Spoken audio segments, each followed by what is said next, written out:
কিন্তু মুসলমান আজকে ওই ষড়যন্ত্র হতে লেগেছে। তাই আজ দুটোন করে আর একটা ষড়যন্ত্র শুরু হয়েছে। সেদিন শিক্ষাকে বন্ধ করে দিয়েছিল, বন্ধ করে দিয়ে কিন্তু মিটাতে চেয়েছিল, কিন্তু আজকে নতুন একটা ষড়যন্ত্র শুরু হয়েছে। ওই ষড়যন্ত্র হলো এটা, শুধু মাদ্রাসাকে বন্ধ করলে হবে না, মসজিদকে মিটিয়ে দিলে হবে না, নতুন করে মাদ্রাসা করতেও হবে, মসজিদ করতেও হবে। কিন্তু ওই মাদ্রাসাতে আমার নবীর দ্বীনের সামনে পিছনে নকল ইসলামের শিক্ষা দেওয়া হবে। ওই মসজিদে আমার নবীর দ্বীনের সামনে রাখবে, কিন্তু পিছনে নকল ইসলামকে শেখানো হবে। এই ষড়যন্ত্র দুনিয়া জমিনে চলতে লেগেছে। তাই আমি আপনি কি করে এই জায়গাতে বাঁচবো, এই জায়গায় বাঁচার কি উপায় রয়েছে? এখন মনে হতে পারে এটা কেন তারা করতে লেগেছে। এই করার পিছনে একটাই কারণ হলো, যারা মানুষকে জুলুম করতে চায়, যারা গরিবকে জুলুম করতে চায়, যারা বিধবার উপরে অত্যাচার করতে চায়, যারা নারীকে দেহ শোষণ করতে চায়, যারা দেশকে লুটতে চায়, সমাজের মানুষকে শেষ করতে চায়, বিশেষ করে গরিবকে কৃতদাসী বানাতে চায়। এ যুবকেরা, বাপেরা, তরুণেরা শুনে রেখে দাও, তারা যুগ যুগ ধরে ইতিহাস পড়ে দেখে নিয়েছে, মুসলমানদের সংখ্যা লাগে না, মুসলমানদের অস্ত্র লাগে না, মুসলমানদের কোনো পারমাণবিক বোমা লাগে না, মুসলমানদের শুধুমাত্র সংখ্যা যতই কমক না কেন, এমন করে তার হাত যদি খালিও থাকে, তথাপিও মুসলমানকে কখনো হারানো যায় না। ইতিহাস তার গাওয়া দিচ্ছে, যুগে যুগে যুগে যুগে সংখ্যা কম হওয়ার পরও, দুর্বল হওয়ার পরও এমন করে মুসলমান যুগে যুগে বিজয় লাভ করেছে। আরো জোরে বলুন সুবহান আল্লাহ। নবী নূহ নবী দয়া নবী যখন মক্কা জমিনে এসে মক্কা তৎকালীন জালিম অত্যাচারী শাসক আবু জেহেল উতবা সাইবাকে যখন মেসেজ দিল, তোমরা এই জুলুম অত্যাচার বন্ধ করো, মানুষকে স্বাধীন দাও, তাদেরকে একত্ববাদ এক আল্লাহ পাকের উপাসনা করতে দাও, তাদের উপরে জুলুম অত্যাচারকে বন্ধ করে দাও। অনেক লম্বা কথা, মূল জায়গাটা বলতে লেগেছে। তারা আমার নবী পাকের উপরে অনেক জুলুম চালিয়েছিল, আপনারা সবাই জানেন।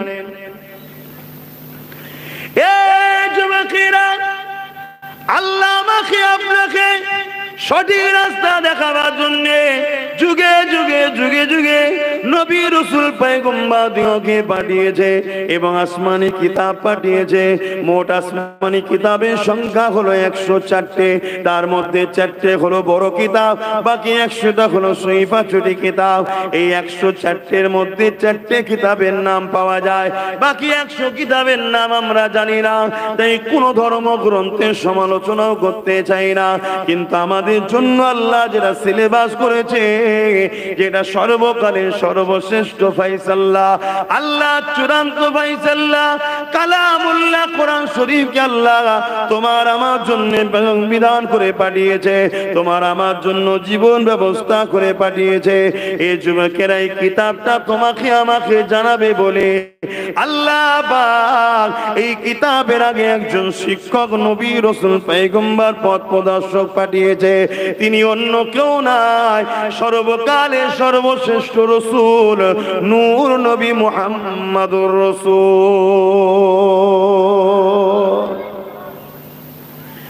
এই যুবকেরা, আল্লাহ নবী যখন মানুষকে দাওয়াত দিতে লাগলো, এ দুনিয়ার মানুষেরা লা ইলাহা ইল্লাল্লাহ আনা মুহাম্মাদুর রাসূলুল্লাহ, লা ইলাহা ইল্লাল্লাহ আনা মুহাম্মাদুর রাসূলুল্লাহ দাওয়াত দিতে লাগলো।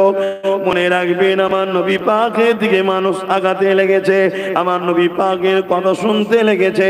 কিন্তু আবু জেহেল উতবা সাইবা দেখলো মুহাম্মদ যা বলছে সত্য বলছে, ঠিক বলছে, কিন্তু মুহাম্মদ রাসূলের থেকে মানুষ যদি সরানো না যায়, আমাদের শয়তানি সাম্রাজ্য, আমরা যে মানুষের প্রভু হয়ে হয়ে বসে আছে, মানুষকে যে শোষণ করতে লেগেছে, গরিব গুলোকে দাসী বানিয়ে দিয়েছে, মানুষের পেটিগুলোকে ঘরের রাখনানি চাকরানি বানিয়ে রেখেছে, এখনো সব বন্ধ হয়ে যাবে।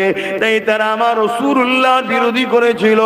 এই বিরোধী করতে করতে এত চরম বিরোধী করলো, আল্লাহ নবী যখন সিজদাতে যেত নামাজের জন্য, এক আল্লাহকে মাথা নত করত, সিজদা করত, ওই জালিম গুনাহ আমার নবী পাকের পিঠে পচা দুম্বার ভুঁড়ি চাপিয়ে দিত। একদিকে দুর্গন্ধ আর একদিকে ভারী। এ যুবক, তোমার আমার নবীর কথা বলছি, যে নবী সারা জীবন তোমার আমার জন্য কেঁদেছে, আজও রোজা মুবারকে তোমার আমার জন্য কাঁদতেছে। আল্লাহ নবীকে হায়াতুন নবী মানেন তো নাকি? একটু হাত তুলে দেখান না, বা মানেন তো নাকি? হ্যাঁ, মাথায় রাখবে, এই একটা দুনিয়াদার আলেমদের প্ল্যান। নবীকে মরা বানাই যারা, এরা হলো দুনিয়াদার আলেম, এরা নবীর ওয়ারিস নয়, এরা হলো দুনিয়ার আজকের আবুজেল উদ্বা সাইবার ওয়ারিস। কেন? নবীকে মরা জানলে আমাদের ঈমান চলে যাবে। এ যুবকেরা, আল্লাহ নবী, নবী দয়াল নবী তোমাকে আমাকে বাঁচাবার জন্য এক আল্লাহর রাস্তা, নাজাতের রাস্তা, কল্যাণের রাস্তা, সিরাতুল মুস্তাকিমের রাস্তা দেখাবার জন্য আল্লাহ নবী বড় কষ্ট করতে লাগলো। নবী পাক সিজদায় যখন যেত, ওই শয়তান জালিম আবু জেহেল উতবা সাইবা তার লোক বলেরা আমার নবী পাকের পিঠে পচা দুম্বার ভুঁড়িগুলোকে চাপিয়ে দিত। আল্লাহ নবী নিঃশ্বাস নিতে পারত না, এমন করে দুর্গন্ধ, বড় কষ্ট হতো, দম নিতে বড় কষ্ট হতো। এই অবস্থায় নবী পাকের কলিজার টুকরি খাতুনে জান্নাত তখন ছোট ছিলেন, তিনি এমন করে এসে আব্বার পিঠ থেকে এই পচা দুম্বার ভুঁড়িগুলোকে নাপিয়ে দিতেন। এমন করে দেখতে দেখতে এক তারিখ আমার নবী পাক সিজদায় পড়ে আছে, শালীন শয়তান গুলো এত দুম্বার ভুঁড়ি আমার নবীর পিঠে চাপিয়েছে, আমার নবী পাক পুরো ঢাকা পড়ে গেছে, সিজদায় পড়ে রয়েছে, দম নিতে পারছে না। এদিকে খাতুনে জান্নাত আব্বাকে খুঁজতে লেগেছে, খুঁজতে খুঁজতে কোনো জায়গায় পাচ্ছে না। বুঝতে পেরেছেন ওই দুম্বার ভুঁড়ির মধ্যে নিশ্চয়ই আছে, কেননা পিরাই জালিমরা এইভাবে আমার আব্বা সিজদায় পড়লে দুয়ার উপরে দিয়ে দেয়। এই খাতুনে জান্নাত তখন শিশু ছিলেন, ছোট ছিলেন, বড় কষ্ট করে সেই দুম্বার ভুঁড়িগুলোকে নাবিয়ে নাবিয়ে নাবিয়ে নাবিয়ে সরিয়ে যখন দেয়, ওর পেটর থেকে দোনোজানে সুলতান রহমাতুল লিল আলামিন মাথা তোলে। তরুণেরা ভেবে দেখো কত কষ্ট করে আল্লাহ নবী তোমার আমার কাছে তিনটা দিয়ে গেছে, তোমার আমার কাছে কোরআন দিয়ে গেছে। ওই কোরআনের প্র্যাকটিক্যাল হলো রাসূলুল্লাহ সুন্নাত। কোরআন বুঝতে গেলে নবী বুঝতে লাগবে, কোরআন বুঝতে গেলে নবী বুঝতে লাগবে। নবী ছাড়া কোরআন যারাই বুঝতে গেছে তারা খারিজি হয়ে চির জাহান্নামী হয়ে গেছে। কোরআন বুঝতে গেলে নবী বুঝতে লাগবে। নবীর জীবনীটাই হলো কোরআন শরীফ, কেননা আমার নবী পাক যা কিছু করেছে আল্লাহর হুকুমে করেছে। কোরআন হলো কালামুল্লাহ, আল্লাহ পাকের কথা। এই কোরআনের প্র্যাকটিক্যাল, কোরআনের বাস্তবটা হলো মুহাম্মদুর রাসূলুল্লাহ। এই তো আম্মা জান আয়েশা সিদ্দিকা বলে, কানা খুলুকুল্লাহুল কোরআন। আমার নবীকে যদি কেউ দেখতে চাও, জানতে চাও, বুঝতে চাও, তাহলে কোরআন দেখো, কেন আমার নবীর লাইফ স্টাইলটাই হলো কোরআন। আরো জোরে বলুন সুবহান। নবীর জীবনী যত পড়বেন কোরআন তত বুঝবেন, কারণ নবী যা কিছু করেছে এটা কোরআনের বাস্তব প্র্যাকটিক্যাল। কথা বুঝে আসছে? কোরআন তো আমরা পেয়েছি কাগজে কালিতে, কথা বুঝে আসছে? কোরআন নবীর উপরে ওহী নাজিল হয়েছে, সাহাবাদেরকে বলেছে রাসূল, সাহাবা হুজুররা শুনে সেটা তখনকার সিস্টেমে যে ছিল, পাথরে হোক, চামড়ার উপরে হোক, সাহাবা হুজুররা সেগুলোকে লিখেছে। কিন্তু সেটা একটা আয়াত, একটা অক্ষর, একটা তেলাওয়াত। কিন্তু আমার রাসূল পাক সাল্লাল্লাহু আলাইহি ওয়াসাল্লাম হলেন কোরআনের বাস্তব। আল্লাহ কোরআনে বলেন, আকিমুস সালাত, নামাজ কায়েম করো। নামাজটা কি বলবেন তো? মাথাটাকে জমিনের দিকে পা দুটোকে উপর করে দিলে নামাজ কায়েম হবে? কেমন ভাবে হবে সাহাবারা জানে? আল্লাহ তাআলা বলেন, শুধু বলেছে আকিমুস সালাত, তোমরা রুকু দাও, সিজদা দাও। রুকুটা কি? রুকু কি? জমিনে ধরে গড়াগড়ি খাওয়ার নাম রুকু? সিজদা কি? ওরবস করার নাম সিজদা? তে তো খুলে তো আল্লাহ বলেন, আল্লাহ বলেছে তোমরা আমার নামাজ কায়েম করো, রুকু দাও, সিজদা দাও। সাহাবারা চিন্তায় পড়ে, হুজুর কি হবে? আল্লাহ নবী বললেন, কেন পেরেশান হচ্ছ? আসো, আমি নবী যা করছি দেখে দেখে করো, ওটাই তোমাদের নামাজ হবে। জোরে বলুন সুবহানাল্লাহ। তাহলে নামাজের বাস্তব হলো মুহাম্মদ রাসূল। জোরে বলুন সুবহানাল্লাহ। অর্থাৎ মুহাম্মদ রাসূল নামাজকে প্র্যাকটিক্যাল আমাদেরকে দেখাচ্ছে। সেই নবী ছেড়ে দিয়ে যারা কোরআন ধরতে গেছে তারা খারিজি হয়ে চির জাহান্নামী হয়ে গেছে। অতএব নবী ধরতে লাগবে, তবে কোরআন পাবে। নবী ধরলে আল্লাহ পাবে। নবী ছাড়া কোরআনও নেই, হাদিসও নেই, দ্বীনও নেই, আল্লাহও নেই। কেন? নবীকে যে ছেড়েছে সে আল্লাহর প্রকৃত সম্মান মর্যাদাও বুঝতে পারবে না। প্রকৃত রাসূলুল্লাহ তো আমার আল্লাহর যে শান মর্যাদা, আল্লাহর জন্য কিভাবে কথা বলতে হবে, আল্লাহর পবিত্রতা কিভাবে রাখতে হবে, আল্লাহর আদব কিভাবে করতে হবে, আল্লাহর শানে কোন কথাটা বলা যাবে, কোন কথা বলা যাবে না, এটাই তো আমার রাসূল শিখিয়েছে। জোরে বলুন সুবহানাল্লাহ। আরো জোরে বলুন না সুবহানাল্লাহ। বাপে আমার নবী অনেক কষ্ট করছেন তোমাকে আমাকে এই দিন পৌঁছাবে বলে। জালিমরা কিন্তু হুজুরের পিছনে লেগে গেল। আল্লাহ নবী নবী ওখান থেকে অনেক বড় কথা হিজরত করে ইয়াসরিব মদিনা শরীফের জমিনে চলে গেল। আমি একটা জিনিস ফিরে আসতে চাইছি বুঝাবার জন্য এদিকে যাচ্ছি। কেন বিশ্বজুড়ে আমাকে তোমাকে মেরে দিতে চাইছে? কেন বিশ্বজুড়ে তোমার আমার কাছ থেকে দ্বীন ইসলামকে সরাতে চাইছে? এর উদ্দেশ্যটা কি রয়েছে এটাই বুঝাবার জন্য এদিকে যাচ্ছি। যুবকেরা, তরুণেরা, আল্লাহ নবী ইয়াসরিব মদিনার জমিনে চলে গেলেন। নবী আমার মদিনার জমিনে গিয়ে দ্বীনের দাওয়াত দিতে লাগলেন। নবী আমার মদিনার জমিনের মানুষকে একত্ববাদ আল্লাহ চিনাতে লাগলেন। মদিনার মানুষকে দ্বীন চিনাতে লাগলেন। দলে দলে দলে দলে বিশ্ব থেকে মানুষ মদিনার জমিনে আসতে লেগেছে। একটা দুটো তিনটে করে মানুষ ঈমানের কালেমা পড়তে লেগেছে। মদিনার জমিনে নবী সাহাবা হুজুর দিগকে নিয়ে বড় খুশি আনন্দের মধ্যে রয়েছে। সাহাবা হুজুররা বড় নিরাপদে রয়েছে। মক্কায় যে জুলুমটা হতো এটা একটু কমে গেছে। এই খবর মক্কা জালিম আবু জেহেলের কাছে চলে এলো, মক্কা জালিম উতবা সাইবার কাছে চলে এলো, মক্কা জালিম উমাইয়ার কাছে চলে এলো। তারা সহ্য না করতে পেরে এমন করে 1000-এর উপরে সৈন্য তৈরি করেছে মদিনার উপরে হামলা করবে বলে।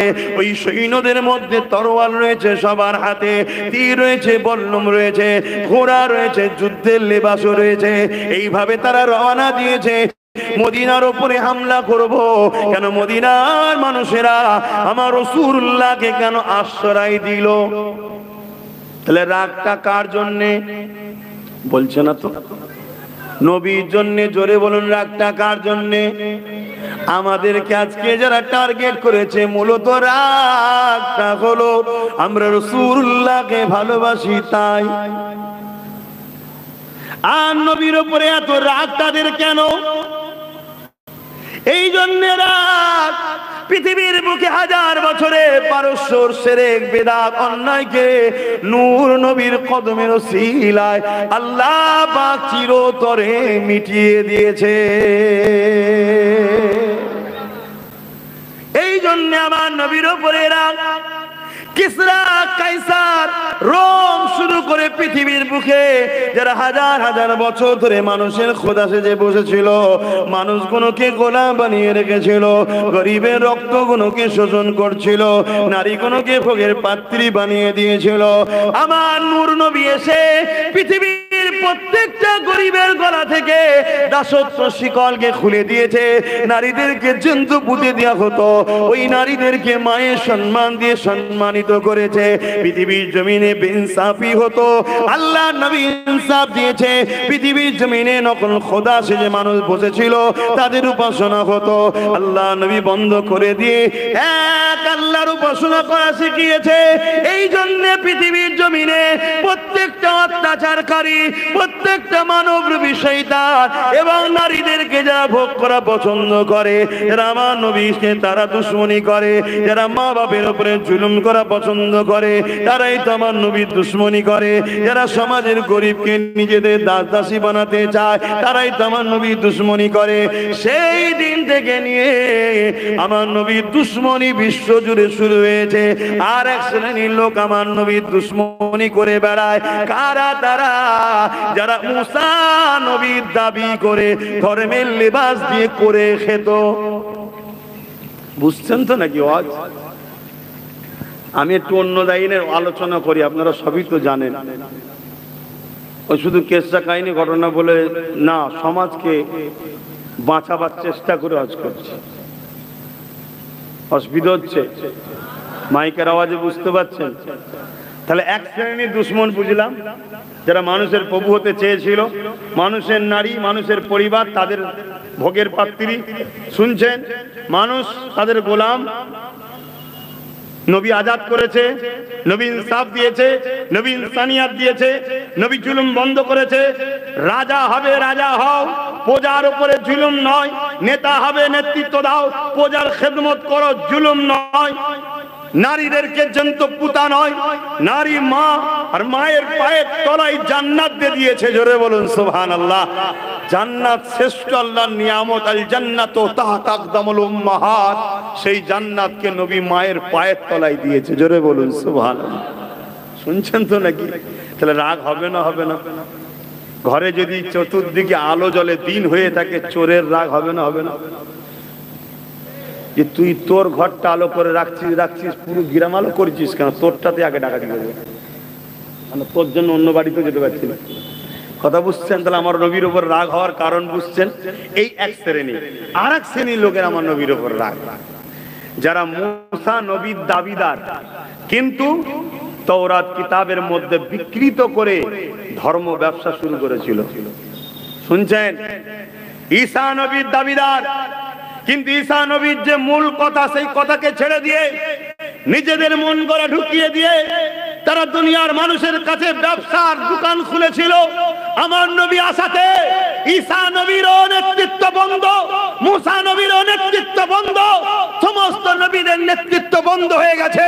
মুহাম্মদ রাসূলের ডাঙ্কা বাজাতে হবে, তাই তাদেরও দোকান বন্ধ হওয়ার জন্য তারা আমার নবীর ওপরে তাদেরও রাগ, তাই তারা ঘুরিয়ে ফিরিয়ে ছলে বলে কলে কৌশলে উম্মতে মুহাম্মাদিকে নতুন করে আবার টেনে ঈসা মুসার দিকে নিয়ে যেতে চাইছে। শুনছেন না? শুনছেন না? সমাজে শোনা যায় আমার নবী নাকি শাফাআত করতে পারে না। এই বলার উদ্দেশ্যটা কি? অপর দিকে শোনানো হচ্ছে ঈসার মাননেওয়ালা জান্নাতি, মুসার মাননেওয়ালা জান্নাতি, মুসা ঈসা তাদেরকে জান্নাতে নিয়ে যাবে। তাহলে আমার নবীর একটা যুবক উম্মত, প্যান্ট শার্ট পরা উম্মত, দাড়ি চাচা উম্মত, ডাক্তারি ইঞ্জিনিয়ারিং জজ স্কুলে পড়েছে, উকিলি করা উম্মত, ধর্ম সম্বন্ধে জ্ঞান নেই। যখন এই কিতাবটা পড়বে, একটা কিতাবে লেখা আছে মুহাম্মদ কিয়ামতের দিন শাফাআত করতে পারবে না, আর একটা কিতাবে লেখা আছে ঈসা মুসার মাননেওয়ালা জান্নাতি। বলো আমার ঘরের ছেলেটা আমার নূর নবী থাকবে না ঈসা মুসার দিকে চলে যাবে? এটা একটা প্ল্যান চলছে। এই সব প্ল্যানের মধ্যে একটা লক্ষ্য, আমাদের ঈমানকে শেষ করো। এবারে প্রশ্ন, ঈমান শেষ করে লাভটা কি হবে? তাই তো নাকি? লাভটা কি হবে? কি লাভ হবে? এবারে মূল জায়গাতে চলে আসেন। আমার নবী পাক যখন মদিনা জমিনে বড় আরামের সঙ্গে রয়েছে, মদিনায় সাহাবারা বড় নিরাপদের মধ্যে রয়েছে, ওই শয়তান আবু জেহেল উতবা সাইবা এই জালিম গুণ তখন 1000-এর উপর সৈন্য নিয়ে মদিনার উপরে হামলা করার জন্য আগাতে লেগেছে।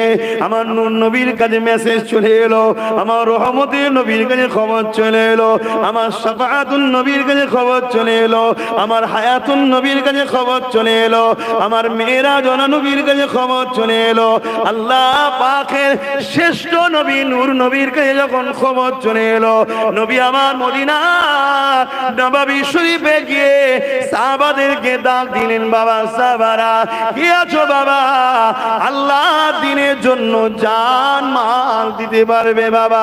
সবে ঈমানের কলেমা পড়েছে, সবে দিনের মধ্যে এসেছে। নবী আমার তাদেরকে লক্ষ্য করে বলল, ওই সময় আনসারী সাহাবা আর মুহাজিরিন সাহাবা, দুই সাহাবা ভাইরা রয়েছে।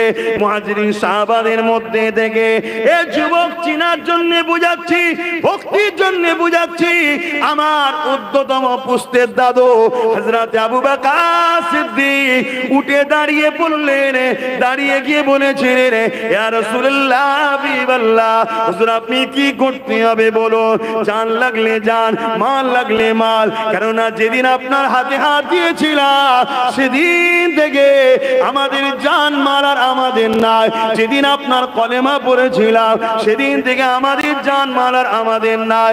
এই সব কিছুই আল্লাহ ও নবীরকে দান করে দিয়েছি। এ যুবকেরা, তরুণীরা, বাপেরা, হযরত আবু বকর সিদ্দিক মুহাজিরিনদের তরফ থেকে বলে দিলে, আনসারীদের তরফ থেকে হযরত সাদ ইবনে মুআয রাদিয়াল্লাহু তাআলা তিনি উঠে দাঁড়িয়ে বললেন, তিনিও বলতে লাগলেন, ইয়া রাসূলুল্লাহ হাবিবাল্লাহ, হুজুর আপনি চিন্তা করবেন না, আপনি একবার ঘোষণা দেন কি করতে হবে, জান মান সবই তো আপনার কদমে দিয়ে দিয়েছি। আল্লাহ নবী বড় খুশি হয়ে গেল। নবী আমার তাদেরকে শোনাতে লাগলো, মক্কার আবু জেহেল, উতবা, সাইবা, আবু সুফিয়ান, এমন করে নানান জালিম যারা রয়েছে মদিনার উপরে হামলা করতে আসছে বাবা, কেননা তোমাদের ঘরে নিয়ে আমি দ্বীনের মেসেজ ছড়াচ্ছি, তোমরা ইনসাফের মধ্যে চলে এসেছো, ইনসানিয়াতের দিনে এসেছো, এই তাদের বড় হিংসা রাগ হতে লেগেছে। তবে বাবা দেরি করো না, চলো বাবা মদিনার জমিনে তাদেরকে প্রবেশ করতে দিলে হবে না, কেননা মদিনার জমিনে যদি প্রবেশ করে জালিমরা যখন জুলুম করবে, তাদের জুলুমে বাচ্চারাও মারা যাবে, তাদের জুলুমে নারীরাও অত্যাচারিত হবে, তাদের জুলুমে মদিনার বড় ক্ষতি হয়ে যাবে। তাই আগিয়ে চলো বাবা, তাদেরকে রাস্তাতে আমরা রুখে দিবার জন্য আগিয়ে যাব। আরো জোরে বলুন সুবহান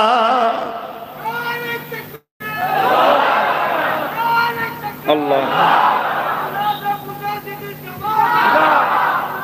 আমার দিতে হবে না, আমার দিতে হবে না, আপনি আল্লাহর দিন, রসুলের দিন, দিন ইসলামের দিন, আর আমার দাদা হুজুরটা ছেড়ে দেবেন না, তার সিলাই তো আমরা দিন পেলাম, বাস আমার না দিলেও হবে।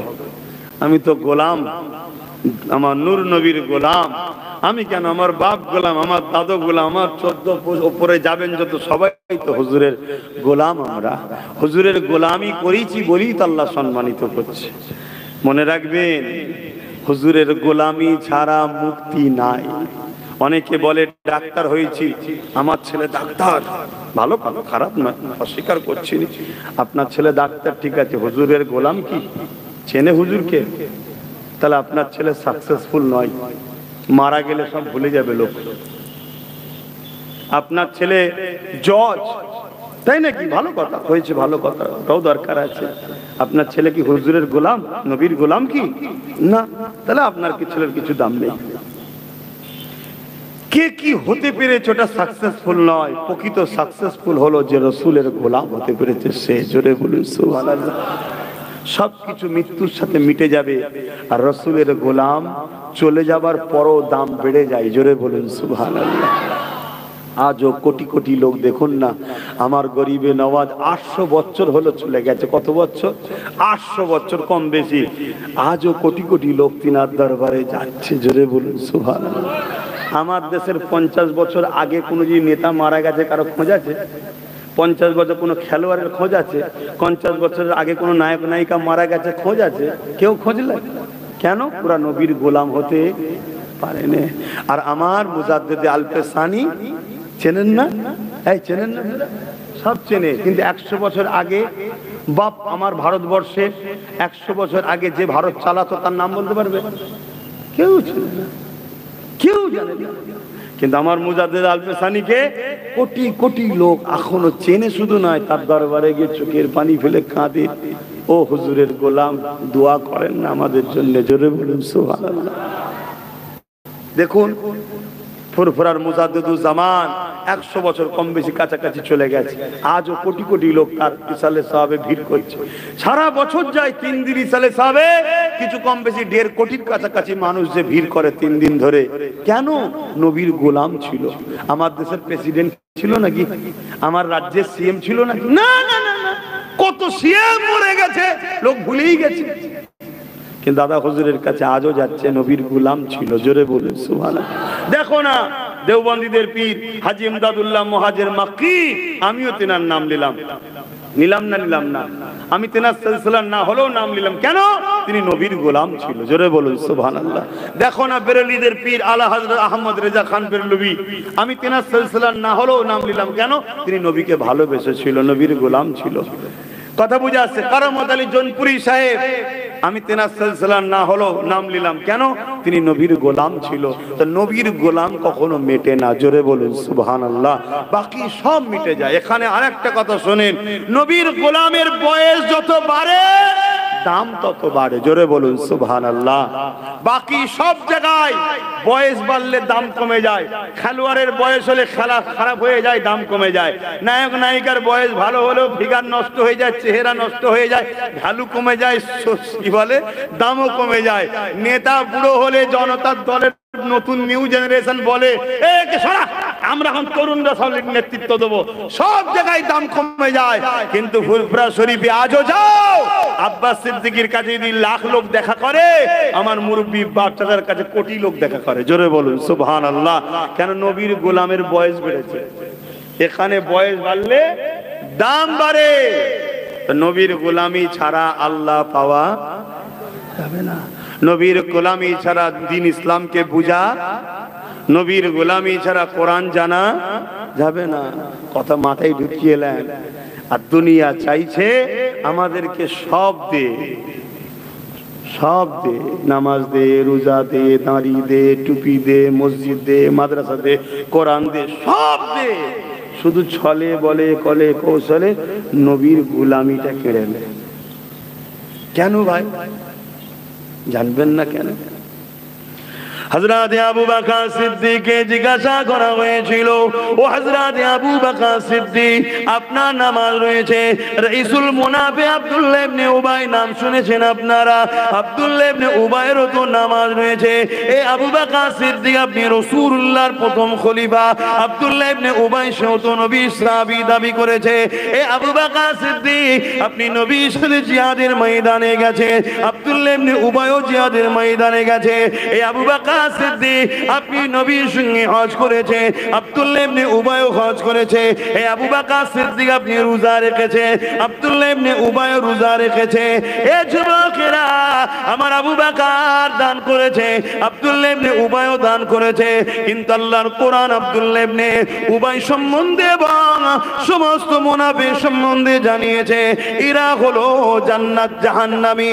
আর আমার রাসূলুল্লাহ আবু বকর সম্বন্ধে জানিয়ে দিলেন, দুনিয়া জমিনে জান্নাতে সার্টিফিকেট পেলে। কি ব্যাপার, কি রহস্য? আবু বকর সিদ্দিকের নামাজ রয়েছে, আব্দুল্লাহ ইবনে উবাইয়ের নামাজ রয়েছে। আবু বকর সিদ্দিক জিহাদে গেছে, আব্দুল্লাহ ইবনে উবাইও জিহাদে গেছে। আবু বকর সিদ্দিক রোজা রেখেছে, আব্দুল্লাহ ইবনে উবাই রোজা রেখেছে। আবু বকর সিদ্দিক হজ করেছে, আব্দুল্লাহ ইবনে উবাইও হজ করেছে। আবু বকর সিদ্দিক দরুদ পড়েছে, আব্দুল্লাহ ইবনে উবাইও দরুদ পড়েছে। আবু বকর সিদ্দিক নবীকে ইক্তেদা করেছে, করে নামাজ পড়েছে। আব্দুল্লাহ ইবনে উবাই ইক্তেদা করে নামাজ পড়েছে। এরপরে আব্দুল্লাহ ইবনে উবাইয়ের পাগড়ি রয়েছে, দাড়ি রয়েছে। আবু বকর সিদ্দিকেরও পাগড়ি দাড়ি ছিল। কিন্তু আবু বকর সিদ্দিক দুনিয়া থেকে জান্নাতের সার্টিফিকেট পেল, আব্দুল্লাহ ইবনে উবাই জাহান্নামের সার্টিফিকেট পেল। কারণ কি? কারণ কি? হযরত আবু বকর সিদ্দিক বলেছিল, এ দুনিয়ার মানুষ শুনে রেখে দাও, আব্দুল্লাহ ইবনে উবাইয়ের মধ্যে যা আছে আমি আবু বকরের মধ্যে তা আছে, কিন্তু আমার মধ্যে যা আছে আব্দুল্লাহ ইবনে উবাইয়ের মধ্যে তা নাই। দুনিয়া বলতে লেগেছে, ও সিদ্দিক আকবর, আমরা তো দেখতে পাচ্ছি আপনি নামাজ নামাজি ও নামাজি, আপনি রোজাদার ও রোজাদার, আপনি হাজি ও হাজি, আপনার পাগড়ি আছে ওরও পাগড়ি আছে, আপনার দাড়ি আছে ওরও দাড়ি আছে, আপনি নবীর সাথে জিহাদ করতে যেতেন ও জিহাদ করতে যেত। কি সমস্যা কি সমস্যা? হযরত আবু বকর বলে এগুলো ওরও রয়েছে আমারও রয়েছে, অর্থাৎ ওর যা আছে আমারও তা আছে, কিন্তু আমার মধ্যে যা রয়েছে ওর মধ্যে তারা। আবু বকর সিদ্দিক আপনার মধ্যে কি রয়েছে যেটা ওর মধ্যে না? হযরত আবু বকর সিদ্দিক বলেছিল আমার দিলে ও চোখে নবীর প্রেম ও ভালোবাসা আদব রয়েছে, যেটা আব্দুল্লাহ ইবনে উবাইয়ের মধ্যে না। তাই সব থাকার পরও এক, ও জাহান্নামে যাচ্ছে আমি জান্নাতে যাচ্ছি। আরো জোরে বলুন সুবহান। শুনছেন তো নাকি? তাহলে আজকে দুনিয়ায় যারা আমাদের মিটাতে চায় তারা আব্দুল্লাহ ইবনে উবাইয়ের নামাজ দিচ্ছে, আবু বকরের নামাজ দেয় না। আব্দুল্লাহ ইবনে উবাইয়ের রোজা দিচ্ছে, আবু বকরের রোজা দিচ্ছে না। আব্দুল্লাহ ইবনে উবাইয়ের দাড়ি দিচ্ছে, আবু বকরের দাড়ি দিচ্ছে না। আব্দুল্লাহ ইবনে উবাইয়ের টুপি দিচ্ছে, পাগড়ি দিচ্ছে, আবু বকরের দাড়ি টুপি পাগড়ি দিচ্ছে না। তার মানে কি? সব দিচ্ছে আবু বকরের দিলে ও চোখে যেটা ছিল নবীকে সব থেকে সুন্দর দেখতো এবং নিজের জানমাল নবীর কদমে কুরবান করত, নবীর আদব সম্মানে জান কুরবান করত। হযরত আবু বকর চোখের পানি ফেলে কাঁদতো, হে আল্লাহ কোরআনে একটা আয়াত নাজিল করে দেন যে আয়াতটা এমন হবে এ দুনিয়ার মুমিন মুমিনারা তোমাদের ধন দৌলত তোমাদের নয়, ওগুলো সব রাসূলুল্লাহর হয়ে গেছে। নবী কারো কাছে যেন না চায়, নবী যখন মন যাবে যেটা মন যাবে মানুষের নেবে খরচ করবে। কেন নবী বারবার চাইতেন দাও গো বাবা, মসজিদে নববীর জন্য দাও, দ্বীন ইসলামের জন্য দাও, জিহাদের ময়দানের জন্য দাও। আবু বকর সিদ্দিককে বড় কষ্ট লাগতো। আহা রাহমাতাল লিল আলামিন জিনার জন্য তামাম কায়নাত আল্লাহ তৈরি করলেন, তিনি চাইছে এটা কেমন লাগছে। আবু বকর সিদ্দিক আল্লাহর কাছে আশা করতে লেগেছে, আল্লাহ আপনি এমন আয়াত নাজিল করে যেখানে আপনি জানিয়ে দেবে এগুলো তোমাদের নয় সব রাসূলুল্লাহর হয়ে যাবে। এই বলে নামাজের পাটিতে কাঁদতে থাকতেন। একদিনের কথা শুনে রেখে দাও, হযরত আবু বকর সিদ্দিক ঘরের মধ্যে রয়েছে, নূর নবী আবু বকর সিদ্দিকের ঘরে ঢুকলো। আবু বকর সিদ্দিক দাঁড়িয়ে গেলেন, আমার নবী পাককে সালাম দিলেন। বসে সালাম দিলেন না দাঁড়িয়ে দিলেন? জোরে বলেন, জোরে বলবেন তো। আবু বকর সিদ্দিক দাঁড়িয়ে গেলেন, নবীকে সালাম দিলেন। আমরাও দাঁড়িয়ে যাই, নবীকে সালাম তাই দিই। এ যুবকেরা তরুণেরা, আবু বকর সিদ্দিক সালাম দিলেন, নবী জবাব দিলেন। জবাব দিয়ে দ্বিতীয় কোনো আর কথা হয়নি, সুজা নবী গেলেন যেখানে আবু বকর সিদ্দিকের তিজারি আছে, ধন দৌলত থাকতো, ওই জায়গায় নবী সুজা চলে গেলেন। মাল নিলেন, টাকা নিলেন, অর্থ নিলেন। তৎকালীন সময় যে সিস্টেম ছিল যতটা খুশি নবী নিলেন। একবার আবু বকরকে বললো না যে লিচ্ছি এত দরকার, এখানে খরচ করবো ওখানে খরচ করব, কোনো কিছু বললো না। আল্লাহ নবী নিলেন, নিয়ে চলে যেতে লাগলেন। একবার আবু বকরের দিকে তাকালেন, মুচকে হাসলেন, বেরিয়ে গেলেন। কিছুক্ষণ পরে ঘুরে এসে বলতে লাগলো, এ আবু বকর রে, তোমার দোয়া আল্লাহ কবুল করে নিয়েছে। আরো জোরে বলুন সুবহান। প্রেম কাকে বলে বুঝছেন তো? আমরাও তো দাবি করি নবীকে ভালোবাসি। ছেলের জন্য 10 লাখের গাড়ি আর মসজিদে ছিঁড়া 10 টাকার নোট। ভুল বলছি? আমরাও তো বলি আল্লাহ নবীকে ভালোবাসি, নিজের জন্য মার্বেল দিয়া 2 কোটি টাকা বাড়ি আর মসজিদের জন্য যেটা বাজার বলেছে চলবে না এই নোট, সেটা হচ্ছে না, হয় না, তাই না, তাই না? শোনো মোহাব্বত কাকে বলে। এক রায়াতের মধ্যে দেখেছি হযরত সিদ্দিক আকবর তৎকালীন সময়েতে 400 কোটি টাকা 400 কোটি টাকা 400 কোটি টাকা তৎকালীন সময়ের কথা বলছি, আমার নবীর কদমে আবু বকর সিদ্দিক ঢেলে দিয়েছে। জোরে বলুন সুবহানাল্লাহ। আরো জোরে বলেন, আরো জোরে বলেন, নারে তাকবীর, নারে তাকবীর। আর আমি যদি বলি এখান থেকে 100টা লোক হাত তুলে বলুন, এই দাদা হুজুর, এই যে মাদ্রাসা রয়েছে নবীর ঘর আবু বকরিয়া মাদ্রাসা, 100টা লোক হাত তুলে বলুন 500 কোটি টাকা দেবো। এখন না থাকে পরে দেবেন, হাত উঠবে মনে হয়? আচ্ছা ট্রাই করে দেখি 100টা হাত ওঠে কি। 100টা লোক 500 কোটি টাকা দেবেন, নগদ থাকলে দিয়ে দেবেন, আমার হাতে নয়, ছেলে যাবে তাদের হাতে, আর নাই নাম লিখিয়ে নেবেন পরে দেবেন। দেখি তো 100টা হাত ওঠে কি, গুনেই যখন ট্রাই করেছি দেখি কার দরদ আছে। 1টা 2টো 3টে 4টে 5টা 6টা 7টা 8টা 9টা 10টা 11টা 12টা 13 14 15 16 17 18 19 20 21 22 23 24 25 26 27 28 29 30 31 32 33 34 35 36 37 38 39 40 41 42 43 40 45 46 47 48 48টা হলো, হাত না বানা আপনারা। 39 40 41 কি গুনলাম, ঠিক গুনলাম তো নাকি ভুলে গেল? আচ্ছা আর একবার হাত তুলুন তো কারা কারা বলেছেন। যারা নগদ দিয়ে দিলেন তারাও হাত তুলুন, হাতটা গুনতে হবে তো, দেখি 100টা লোক বেরোয় কি। একটা যার নগদ হাতে নিয়ে চলে আসবেন। আমি জলসা করবো তো নাকি জলসা কোনো? এই জলসা করবো না, এখনো প্রায় 1 ঘন্টার কাছে টাইম আছে। নামাজ পড়বো রে বাবা, আমিও নামাজ পড়বো। শোনেন, নামাজ পড়ুন আল্লাহর জন্য, নামাজের বাহার দেখাবেন না। নামাজ দিয়ে পার হওয়া যাবে না, পার হতে গেলে মোহাম্মদ রসুল লাগবে। জোরে বলুন সুবহানাল্লাহ। নামাজ পড়বেন কার জন্য? আল্লাহর জন্য, ওটা দেখাবেন না আমি নামাজ পড়ি, ওটা বলবেন না। আল্লাহ যদি বলে 10 মিনিটের নিঃশ্বাসের ট্যাক্স দে, তো নামাজ দিয়ে ঠেকাতে পারবেন? কথা বলেন। জান্নাত একমাত্র যদি যেতে চান মোহাম্মদ রসুলের গোলামি করুন, গোলামির ওসিলায় জান্নাত পাবেন, বাকি কোনো জিনিসে জান্নাত নাই। আমার নবী দোয়া চাওয়া শিখিয়েছে আল্লাহর কাছে কিভাবে, যে আল্লাহর কাছে দোয়া চাও, আল্লাহ যতদিন বাঁচাবেন দিন ইসলামের উপরে রাখবেন, অর্থাৎ নামাজ রোজা হজ যাকাত দাড়ি টুপি দান খায়রাত পাক পবিত্র হালে রাখুন, কিন্তু মরণটা দেবেন ইমানের সাথে। এ থেকে বোঝা গেল সারা জীবন ইসলামের উপরে থাকার পরও ইমানের সঙ্গে মরবে কি কোনো গ্যারান্টি নাই। শুনছেন তো নাকি মরজ? তাই আল্লাহর কাছে নবী বলছেন দোয়া চাও কিভাবে, আল্লাহ ইসলামের উপরে জিন্দেগি দাও আর মরণটা দাও ইমানের সাথে। জোরে বলুন সুবহানাল্লাহ, আরো জোরে বলুন সুবহানাল্লাহ, আরো জোরে বলুন সুবহানাল্লাহ। একটা মানুষ 80 বছর বেঁচেছে, 60টা ফরজ হজ করেছে, 50,000 মাদ্রাসা করেছে, বুঝাবার জন্য বলছে, অনেক বড় লোক হয়তো। 50,000 গরিব মেয়ের বিয়ে দিয়েছে, 60 বছর রোজা রেখেছে, তাহাজ্জুদ করেছে, প্রতিদিন 1 খতম করে কোরআন পড়ে। শুনছেন তো ভাই? এই শুনছেন না আপনারা?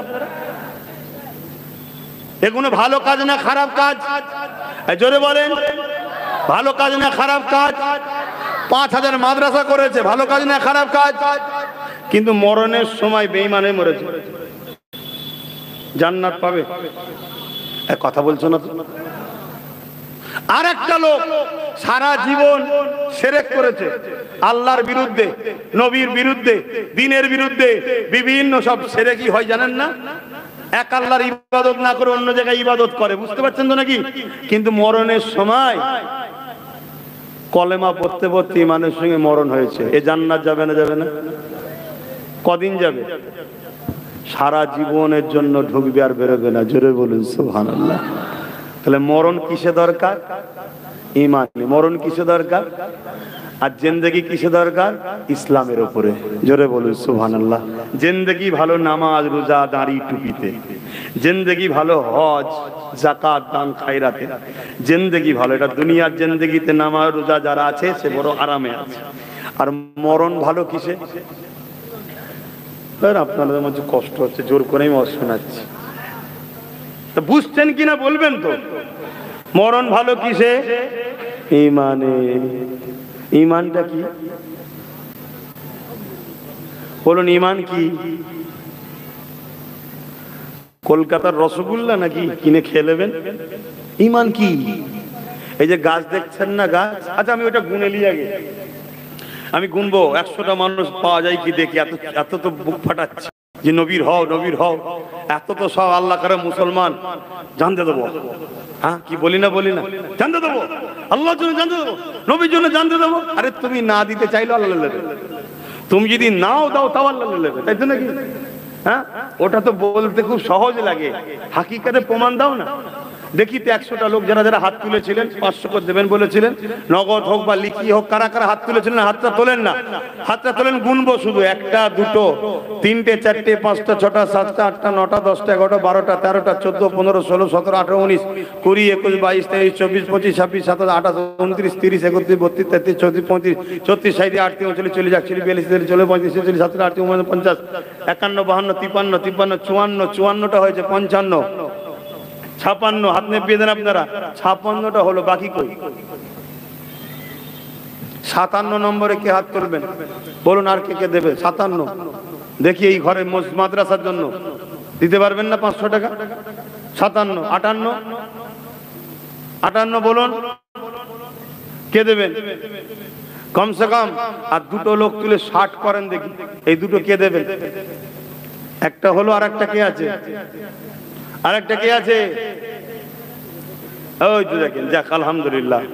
তাহলে আমি বুঝাতে চাইছি 500টা টাকা আমরা খরচ করতে পারছি না। এই যে বলেন আমি গরিব, গরিব হলেন কেন? আল্লাহ গরিব করে পাঠিয়েছে, কে বলেছে? কে বলেছে আল্লাহ আপনাকে গরিব করে পাঠিয়েছে? হ্যাঁ, আল্লাহ এই 2টো চোখে কি দিয়েছে জানেন? 13,000 26,000 কোটি ক্যামেরা আছে, লেন্স আছে, 1 টাকা করে দাম হলে 26,000 কোটি টাকা শুধু 2টো চোখের দাম। জোরে বলুন সুবহানাল্লাহ। গরিব করেছে আল্লাহ? নিজে থেকে ভুল রাস্তায় চলার জন্য আজকে ঠকছি। আসুন আমার নবীর হয়ে যান, আমার নবীর হন, আমার নবীর গোলামি করে। আপনি গরিব নয়, আপনি বাদশা। আপনি বলতে পারেন বড় লোককে টাটা, বড় লোককে রিলায়েন্স, বড় লোককে গোয়েঙ্কা, এরা বড় লোক। আমি বলবো না বড় লোক সে নয়, বড় লোক হলো যে নবীর প্রেমিক হয়ে হাফেজে কোরআন হয়েছে, সে হলো বড় লোক। জোরে বলুন সুবহানাল্লাহ। আপনি দেখছেন ও তো 500 টাকা 2,500 3,000 টাকা মাইনে পায়, ও আপনার নজরে দেখছেন। শোনেন, এরা কিয়ামতের দিন কাঙ্গাল হয়ে যাবে, দিশেহারা হয়ে যাবে। আর হাফেজে কোরআন যদি নবীর প্রেমিক হয়, 70 জন জাহান্নামীকে জাহান্নামে যাওয়ার লোককে ধরে জান্নাতে নিয়ে যাবে। জোরে বলুন সুবহানাল্লাহ, আরো জোরে বলুন সুবহানাল্লাহ। তাহলে আপনাদের বাচ্চাগুলো যদি হাফেজ হয় অসুবিধা আছে? কথা বলছে না কেন?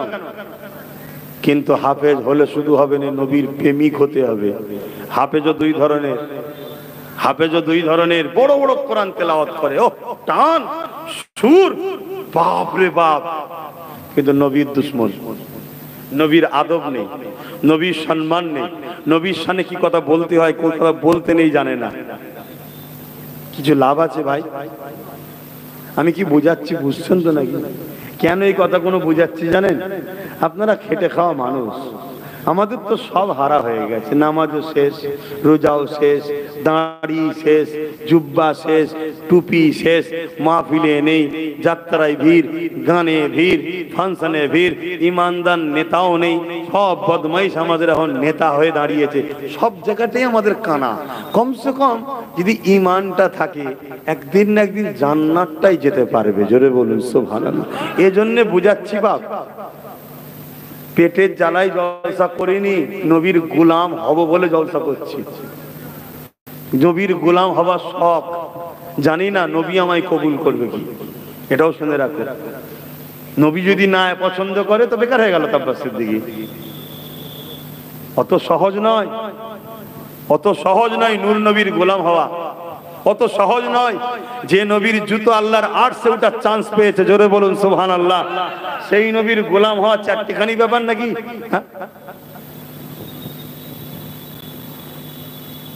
ভাইয়ের আমার, খুব ভালো করে বোঝার চেষ্টা করেন মহব্বত কাকে বলে। বদরের কথাটা বলি, বদরের কথাটা বলি। একবার দরুদ শরীফ পড়েন মহব্বতে। এখানে তো আর টাকা লাগবে না, টাকাতে আমার কম, ওরে বাবা সব দিয়ে দেবো, টাকা দেবো না। তো দরুদটাই পড়ে, দরুদটাই পড়েন, ওখানে কুঞ্জুসি করবেন। মনে মনে সব কষ্ট পেয়েছে। আচ্ছা, মহব্বতে দরুদ। আল্লাহুম্মা সাল্লি আলা সাইয়্যিদিনা মাওলানা মুহাম্মদ ওয়া আলা আলিহি।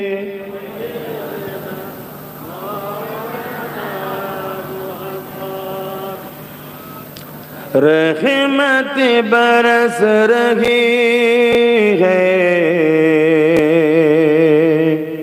दरबार मुस्तफा में।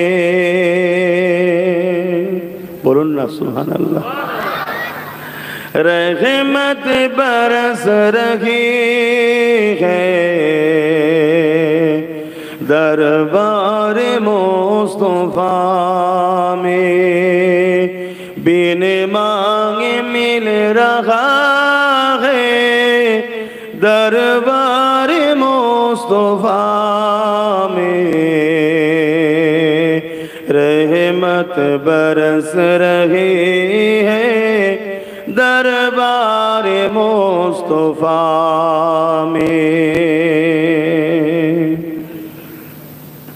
उन पर दुरूद हरदम, उन पर सलाम हरदम, उन पर दुरूद हरदम, उन पर सलाम हरदम, हर एक पर रहा है दरबार मुस्तफा में। हर एक पर रहा है दरबार मुस्तफा में। रहमत बरस रही है दरबार मुस्तफा में, बिन मांगे मिल रहा है दरबार मुस्तफा में। ওখানে গিয়ে চাইতে লাগে না, হুজুরের দরবারে গেলেই মনের আশা পূরণ হয়ে যায়। জোরে বলুন সুবহানাল্লাহ। আমার নবীর দিবার ক্ষমতা আছে না নাই? একটু জোরে বলবেন। হ্যাঁ, নবীর দিবার ক্ষমতাটা দিয়েছে কে? হ্যাঁ, ব্যাস হয়ে গেল। কিন্তু কিছু লোক নবীর দিওয়াকে অস্বীকার করছে না, করে না। এরা হলো ওদের ওই যারা ইহুদি খ্রিস্টান বানাতেছে আমাদেরকে। কথা মাথায় ঢুকছে? মাথায় রাখবে। सीने पे हाथ रख के मैं दिल को ढूंढता हूँ, सीने पे हाथ रख के मैं दिल को ढूंढता हूँ, दिल मुझको ढूंढता है दरबार मुस्तफा में। আরো জোরে বলুন না সুবহানাল্লাহ।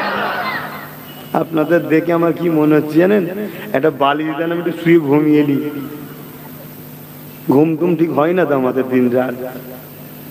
আপনাদের দেখে আমার ঘুম ধরে গেছে। কষ্ট দিয়ে লাভ নেই, সব মনে মনে বদদুয়া করবে। মুরব্বী মানুষ রয়েছে সব বসে থাক, সালাম দেবো নবীকে। বসে দেবেন না দাঁড়িয়ে? আসেন। হে নবী সালাম।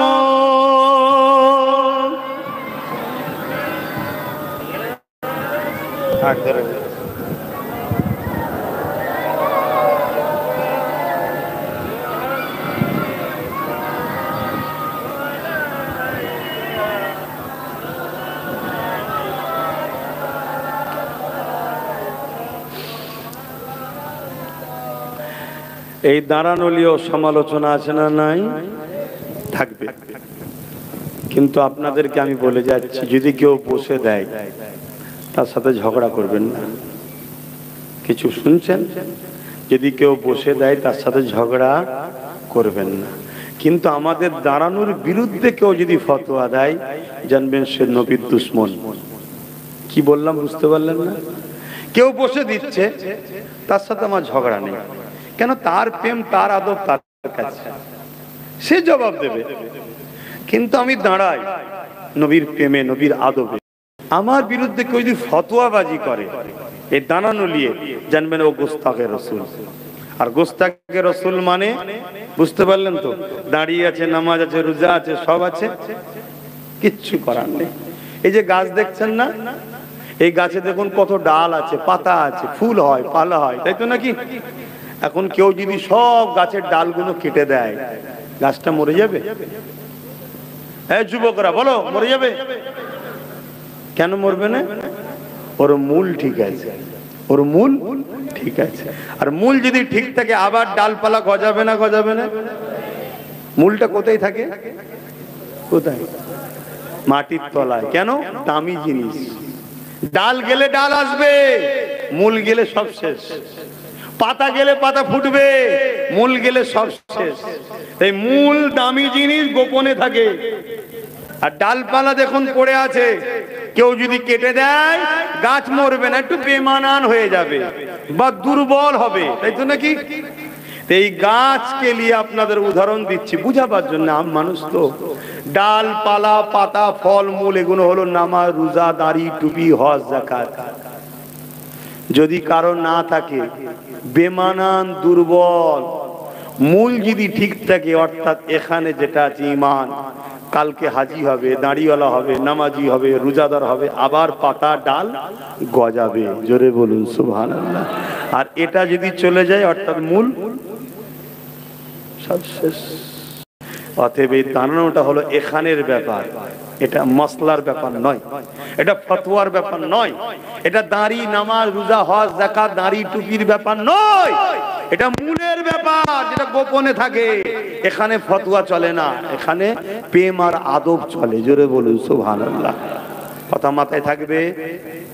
তাহলে আমরা কেন দাঁড়িয়েছি? আদবে, আদবে।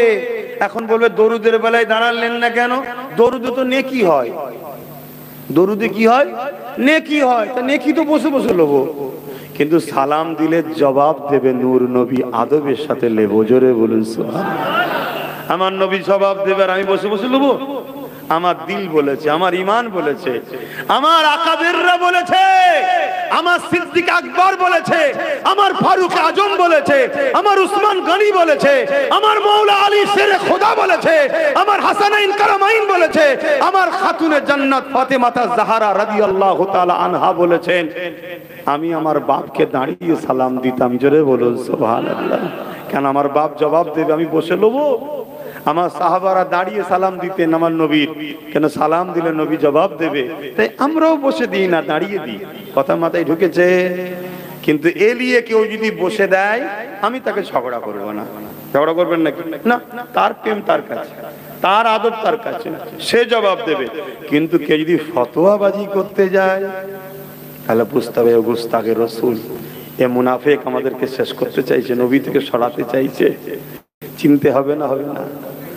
আলেম দুই ধরনের, আবার বলছি।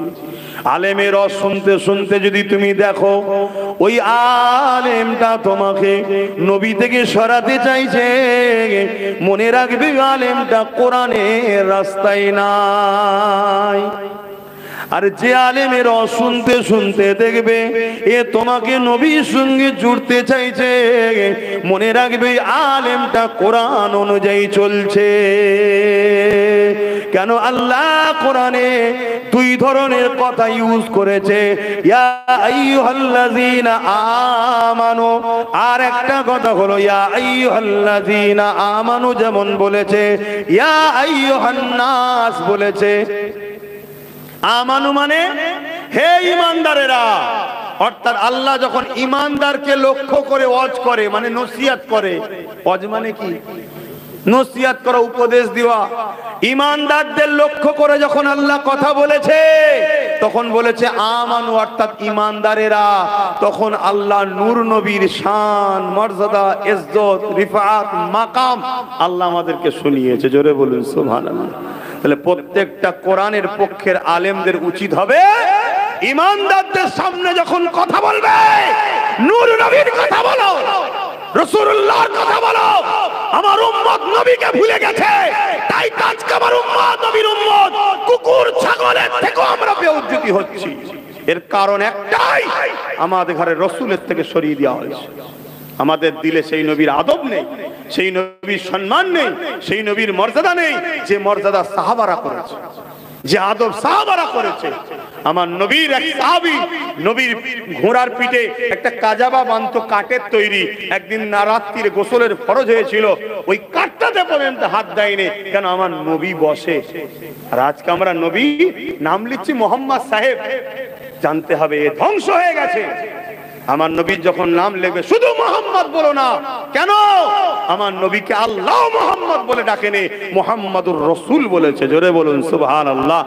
এমনি তো আমার নবীর নাম আল্লাহ লিখতেন না, ইয়াসিন বলতেন, তহা বলতেন, মুজাম্মিল বলতেন, মুদাসসির বলতেন, এভাবে বিভিন্ন লকাব দিয়ে আমার নবীকে ডাকতেন। হে আমার কম্বল চাদর কোরআনওয়ালা কম্বল, আমার বন্ধু, এই আমার কামলিওয়ালা কালি কামলিওয়ালা বন্ধু, এইভাবে আল্লাহ ডাকতেন। বলুন সুবহানাল্লাহ।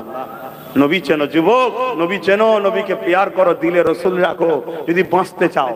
আর না হয় তুমি কত সংখ্যা ওসব দেখা লাগে না, এক সেকেন্ড সময় লাগবে তোমাকে শেষ করে দিতে। এত উন্নত মানের মেশিন তৈরি হয়েছে।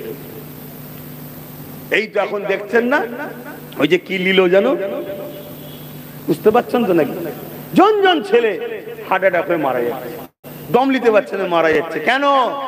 সব সাইজ করে দিয়েছে। যারা যারা নিয়েছে হারে হারে টের পাচ্ছে। কথা কিছু বুঝছেন না, বোঝেন না? তাহলে কি প্ল্যান বুঝতে পারছেন? তোমাদেরকে মারতে সময় লাগে নাকি? হ্যাঁ, এমন একটা প্ল্যানে ফেলে দেবে। আর এমনি তো মুসলমান খাই খাই খাই খাই খাই খাই করছে, যেখানে পাই সেখানে খানা খাই। কত কষ্ট দিচ্ছি নাকি?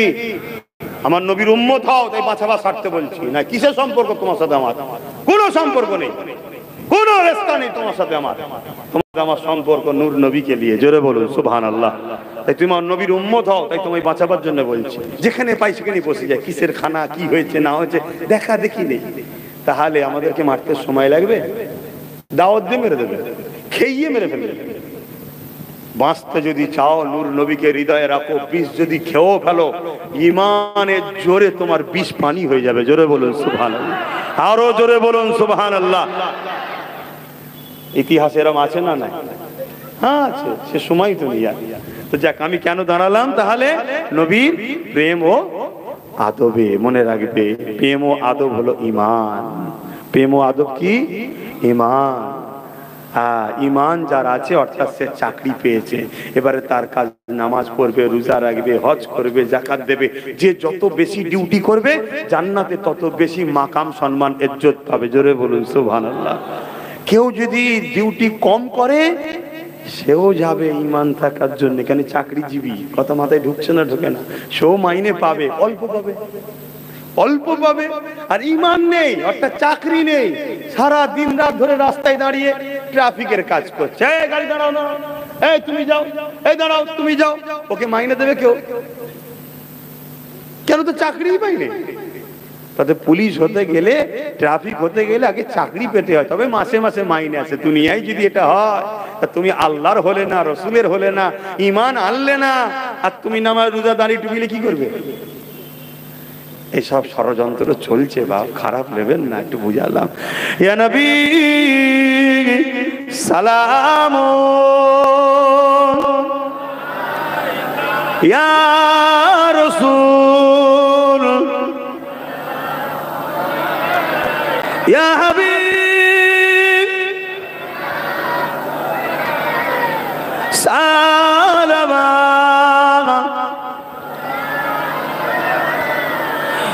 কঠিন আসো ওরের দিনে, কি আছে মোদের কপালে? গুনাহগার উম্মাহ আতো আপনার লইবেন সঙ্গে এ মাহশরে। নবী সালাম, ইয়া রাসূল, ইয়া হাবিব সালাম।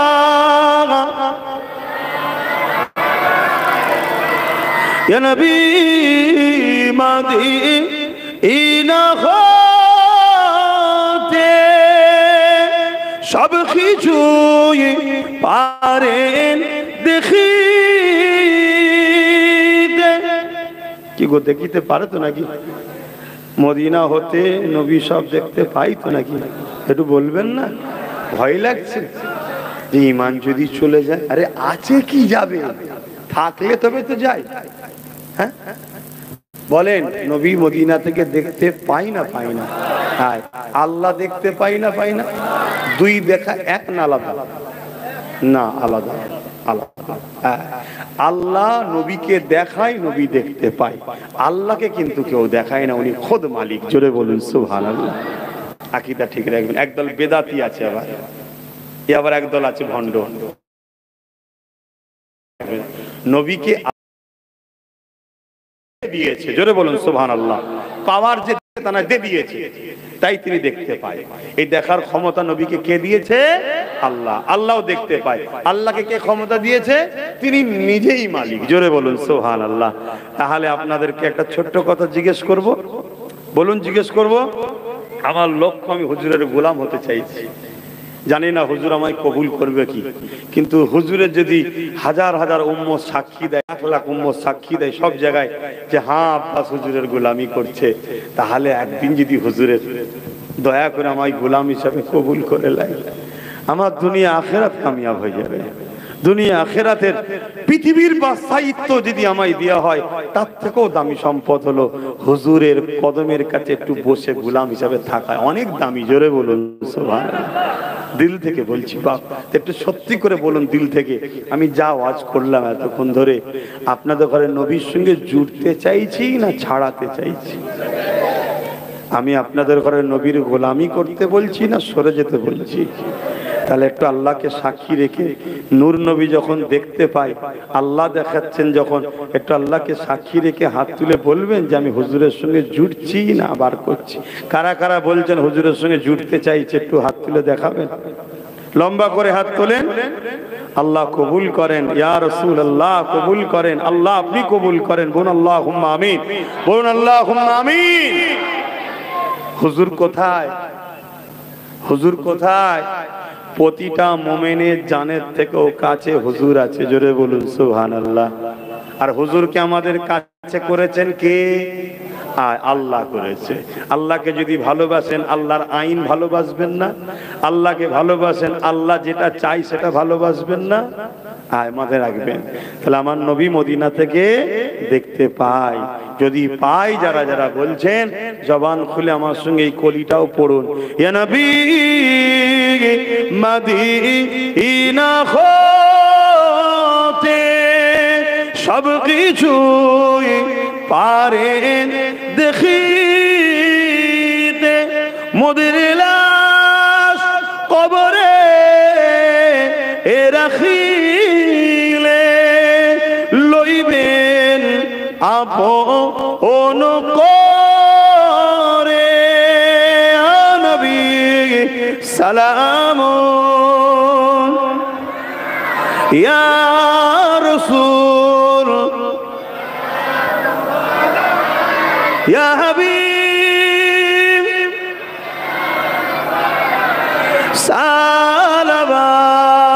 সালাওয়াতুল্লাহ আলাইকা ইয়া রাব্বি সাল্লাল্লাহু আলাইহি ওয়াসাল্লাম।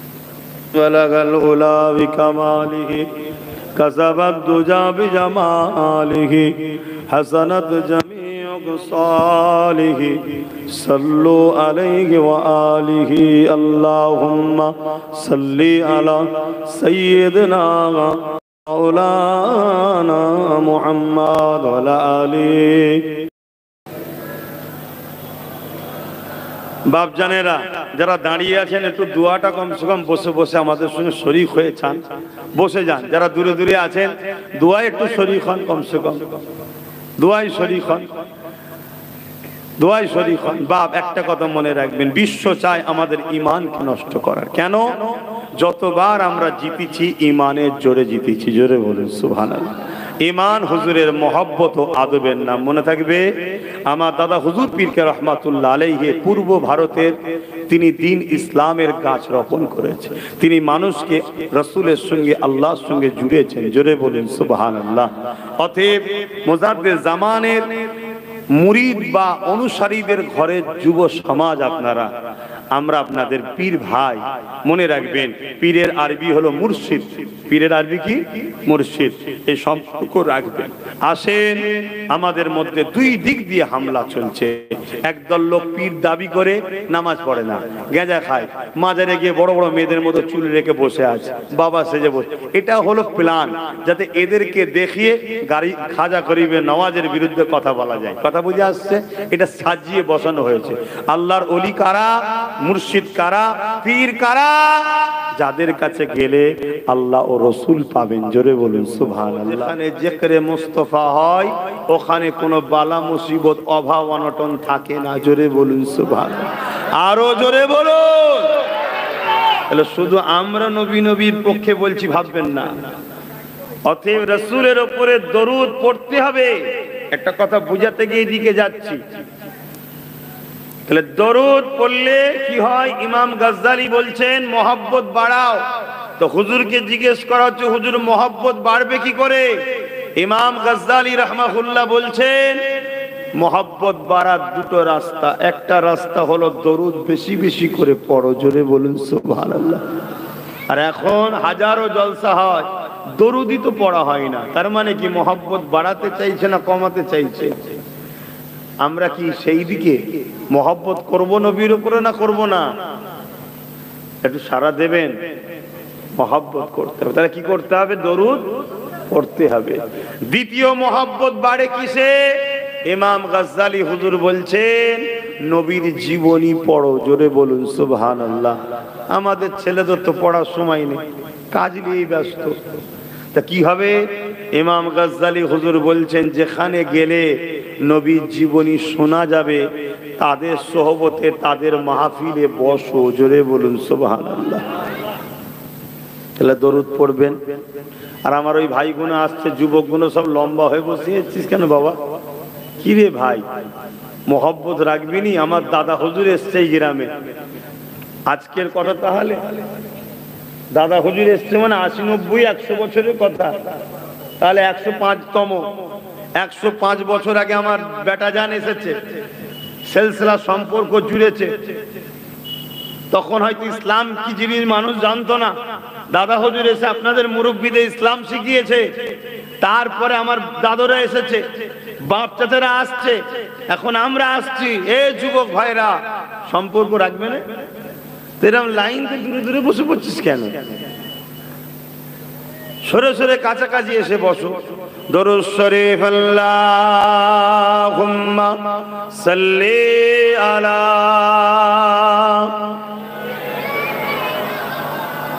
মাওলানা মুহাম্মাদ ওয়া আলা আলিহি।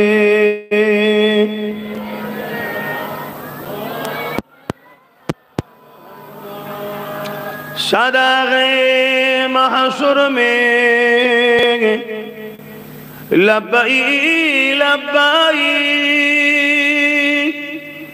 जहाँ उम्मतों ने पुकारा मोहम्मद, हमें जानो दिल से प्यारा मोहम्मद, मोहम्मद के गमों है हमारा मोहम्मद।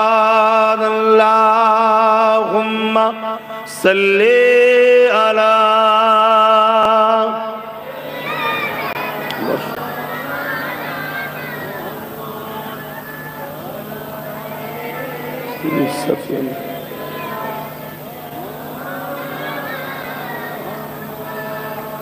हुब्बे हमाद अजल की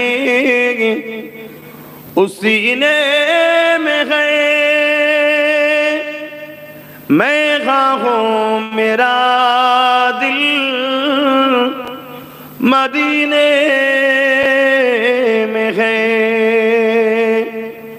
हुब्बे हमाद अजल की उसी ने में है, मैं खाहूं मेरा मदीने में है फूलों का तो फूल है का हुस्न है लुत्फ़ जन्नत से बढ़कर मदीने में है अल्लाहुम्मा सल्ले अला मौलाना मुहम्मद वाला आले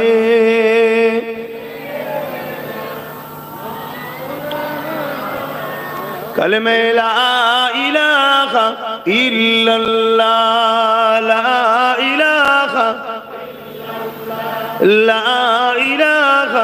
इल्लल्लाह ला इलाहा इल्लल्लाह मुहम्मदुर रसूलुल्लाह हस्बी रब्बी जल्लल्लाह माफी कल्बी खैरुल्लाह नूर मुहम्मद सल्लल्लाह हक़ ला इलाहा इल्लल्लाह ला इलाहा जबन खुले ला इलाहा इल्लल्लाह ला इलाहा इल्लल्लाह ला इलाहा इल्लल्लाह ला इलाहा इल्लल्लाह मुहम्मदुर रसूलुल्लाह अल्लाहुम्मा सल्ली अला सय्यदना मौलाना मुहम्मद वाला आले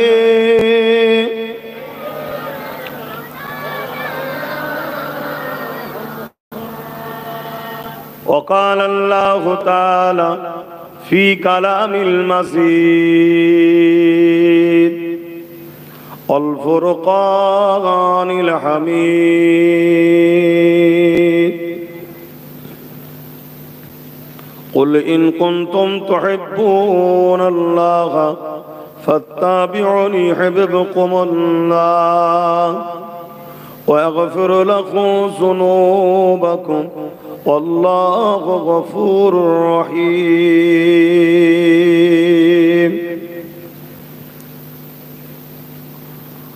وقال النبي صلى الله عليه وسلم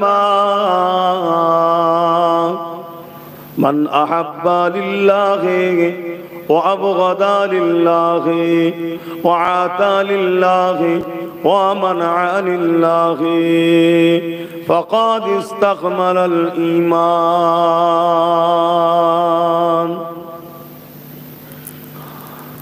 সকলে বলি আলহামদুলিল্লাহ আল্লাহ পাকের দরবারে কোটি কোটি শুকরিয়া আল্লাহ আমাকে ইসলামের ঘরে জন্ম দিয়েছে মুসলমান বানিয়েছে আল্লাহ আমাকে আশরাফুল মখলুকাত করেছে আসেন আমরা আরো একবার শুকরিয়া আদায় করি বলি আলহামদুলিল্লাহ হাজারো লক্ষ মানুষ জালিমের কারাগারে অত্যাচারের শিকার হয়ে বসে আছে হাজারো লক্ষ মানুষ বিমারের শিকার হয়ে বসে আছে হাজারো লক্ষ মানুষ বিভিন্ন পেরেশানির মধ্যে রয়েছে সব কিছু থেকে দূরে রেখে আল্লাহ আমাদেরকে জান্নাতের বাগানে বসিয়েছে তে আমরা খুশি না বেজার তাই সকলে খুশিয়ে বলি আলহামদুলিল্লাহ আপনারা আসেন নে আল্লাহ আপনাদের নসিবে এই মাহফিলে আশা রেখেছে মনে রাখবেন কোটি কোটি টাকার মালিক হজে যাওয়া নসিবে হয়নি অনেক গরিব মানুষকে আল্লাহ তার ঘর ও তার হাবিবের দ্বার দেখিয়ে দিয়েছে মনে রাখবেন কোটি কোটি টাকার মালিক মসজিদ মাদ্রাসায় সামান্য দিতে পারেনি ভ্যান চালিয়ে খায় মসজিদে পাখা দিয়েছে মুসল্লিরা হাওয়া খাচ্ছে এটা নসিবের ব্যাপার কেন আল্লাহ বলেছেন তোমরা আমার রাহে যা খরচ করবে তার যা যা বিনিময় আমি আল্লাহ তোমাদেরকে দেব জোরে বলুন সুবহানাল্লাহ অতএব আপনারা এখানে আসতে পেরেছেন এটা আল্লাহর খাস দয়া। এটা এমন একটা জায়গা, এটা একটা জমিন, একটা মাঠ, আপনাদের এলাকারই কারো না কারো হতে পারে বা কোনো প্রতিষ্ঠানের হতে পারে, আমার জানা নাই, কিন্তু এটা একটা মাঠ, কিন্তু এই মুহূর্তে এটা একটা জান্নাতের টুকরা। জোরে বলুন সুবহানাল্লাহ। আল্লাহ নবী বললেন পৃথিবীতে 3টে জায়গা আছে যে জায়গায় বসলে আল্লাহ বড় খুশি হয়। আল্লাহকে, যিনি আমাদেরকে সৃষ্টি করেছেন, লাম ইয়ালিদ ওয়া লাম ইউলাদ, যিনি কারো থেকে সৃষ্টি নয়, তিনার থেকে কেউ সৃষ্টি নয়, অথচ তিনি তামাম কায়নাতের একমাত্র সৃষ্টিকর্তা। লাহু মুলকুস সামাওয়াতি ওয়া মা ফিল আরদ, তিনি হলেন আল্লাহ। জোরে বলুন সুবহানাল্লাহ। যিনি আমাদেরকে দুটো হাত দিয়েছে, দুটো চোখ দিয়েছে, দুটো কিডনি দিয়েছে, দুটো পা দিয়েছে, আশরাফুল মখলুকাত করেছে, তিনি হলেন আমাদের আল্লাহ। তিনি আমাদেরকে বড় দয়া করে এই বাগানে নিয়ে এসেছেন। আল্লাহ নবী বললেন 3টে জায়গায় বসলে আল্লাহ খুশি হবে। আমাদের প্রত্যেকের মাকসাদ একটাই হওয়া দরকার, আমার সৃষ্টিকর্তাকে রাজি করে দুনিয়ায় থাকবো, রাজি করে দুনিয়া থেকে যাব, তাহলে কবর থেকে জান্নাত পর্যন্ত আপনাকে রাজি আপনার সৃষ্টিকর্তা করবে। জোরে বলুন সুবহানাল্লাহ। আপনি যদি 50, 60, 70, 80, 90, 100 বছর, 150 বছর হায়াতের জিন্দেগি পান, এই সামান্যটুকু জিন্দেগি যদি আপনার সৃষ্টিকর্তার রাজিতে লাগান, মাকসাদ যদি থাকে আপনার সৃষ্টিকর্তাকে খুশি করব, মাকসাদ যদি হয় আপনার সৃষ্টিকর্তাকে রাজি করব, মনে রাখবেন কবর হলো প্রথম ঘাঁটি আখিরাতের। ওইখান থেকে আপনার সৃষ্টিকর্তার রহমত আপনাকে ঘিরে সমস্ত বিপদ আপদ থেকে পার করিয়ে আপনাকে চির শান্তির জান্নাত দিয়ে, দিদার দিয়ে খুশি করাবে। জোরে বলুন সুবহানাল্লাহ। আরো জোরে বলবেন না সুবহানাল্লাহ? বিরক্ত হচ্ছেন না তো?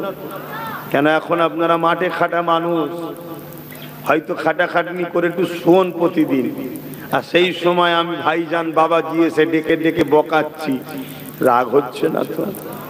কেন বলাচ্ছি? একবার আল্লাহ বলবেন 40টা নেকি পাবেন। জোরে বলুন সুবহানাল্লাহ। একবার সুবহানাল্লাহ বলবেন, জান্নাতে একটা গাছ রোপণ হবে। কোন কারণে ফেসে গেলে ওই গাছ কিয়ামতের দিন আপনাকে সুপারিশ করিয়ে জান্নাতে নিয়ে যাবে। জোরে বলুন সুবহানাল্লাহ। তাহলে আপনাদের ক্ষতি করছি না লাভ করছি? বুঝতে হবে। আমার আব্বা জানেরা, তাহলে নবী বললেন 3টে জায়গাতে আল্লাহ বসলে বড় খুশি হয়। প্রথম নম্বর হলো বাইতুল্লাহ, মসজিদ, আল্লাহর ঘর। যে ঘর আজ পুরো বিশ্ব জুড়ে ধ্বংস করার ষড়যন্ত্র চলছে, মসজিদে আকসাকেও ধ্বংস করার প্ল্যান চলছে। শুধু প্যালেস্তাইনে চলছে তা নয়, আমার হিন্দুস্তান জুড়ে একদল জালিম অত্যাচারীরা আমার মসজিদের সামনে বাঁদর নাচের মতো নাচছে। আমার মসজিদকে বিভিন্ন ভাবে মিথ্যা ইলজাম দিয়ে, বুলডোজার দিয়ে ভেঙে সেখানে কর্পোরেটরদের হাতে তুলে দিয়ে ব্যবসা কোটি কোটি টাকা ইনকাম করতে চাইছে। সেই সকল মানবরূপী পশুদের যেমন ঘৃণা করি, পাশাপাশি এতে আমাদেরও দোষ আছে না নাই? সব থেকে বড় দোষ তো আমার যুব সমাজের। যদি বলেন কেন, আমরা যুবকরা মসজিদে যাই না বলেই তো বাঁদর এসে নাচানাচি করে। কেন মসজিদে উঁকি মেরে দেখে গোটা 50 বুড়ো আছে? খারাপ লেবেন না আব্বা জানেন, আপনারা এক সময় জন ছিলেন, বয়স্ক বুড়ো 50টা আছে। 5000 বুড়োকে একদিকে রাখেন, আর একদিকে 50টা যুবককে রাখেন। লোক 50টা যুবককে বেশি গুরুত্ব দেবে, তাকে ভয় খাবে বেশি। কথা কি বলা ভুল হচ্ছে আব্বা? একদিন এই বয়স আপনিও পার করেছেন, একদিন আপনার মতো আমিও হব। আমি যেটা বুঝাতে চাইছি, আমার সমাজ, আমার ধর্মের যুবক ছেলেরা মসজিদে যায় না বলেই তো আজকে আমার মসজিদকে অপমান করার সাহস পাচ্ছে। যদি প্রতিটা মসজিদে 500, 1000 করে যুবকের যাতায়াত থাকতো, তাহলে জালিমরা 100 বার ভাবতো যাস না, যুবক আছে ভেতরে। যাস না যুবক আছে ভেতরে, ও ডায়ে বাঁয়ে সামনে নিচু ওপর কিচ্ছু বোঝে না। যুবক কিছু বোঝে, অন্যায় দেখলে হাত গুটিয়ে দাঁড় করে দেবে আগে, তারপর যা হয় হবে। কি আর মুরব্বী হলে 100 বার ভাবে, দাঁড়া বাবা, কি হয়েছে বাবা, কেন বাবা, হাত গুটোতে গুটোতেই দুশ্মন চলে যাবে। কি কথা ভুল বলছি? তাহলে দোষটা আমাদের আছে না নাই? আল্লাহ নবী বললেন প্রথম নম্বর হলো বাইতুল্লাহ।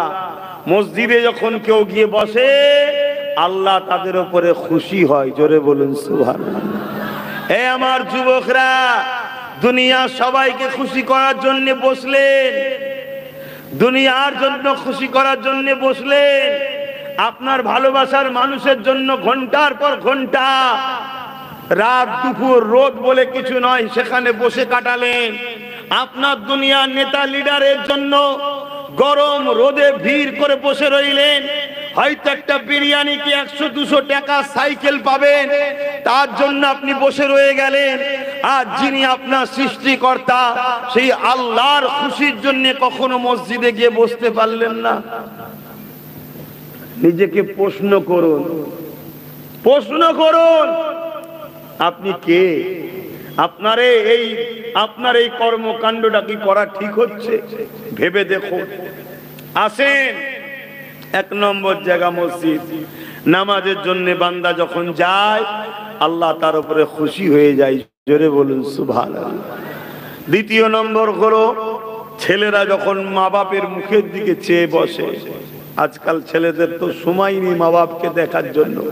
ফাসেক, ফাজেল, বেহুদা, শারাবি, জিনাখোর, চোর, খুনি, ডাকাত, লুটেরা, বদমাইশ, মানবরূপী পশুগুলোর মুখের দিকে তাকিয়ে বসে থাকে। আর বাপ মার মুখের দিকে তাকাবার ক্ষমতা বা তাকিয়ে থাকার সময় আমাদের যুব সমাজের হাতে নাই। আমার যুব সমাজ দেখে কাকে?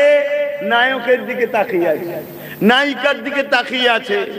ওরে বুকা, ওখানে তাকালে চোখের জেনা হয়, পাপ হয়।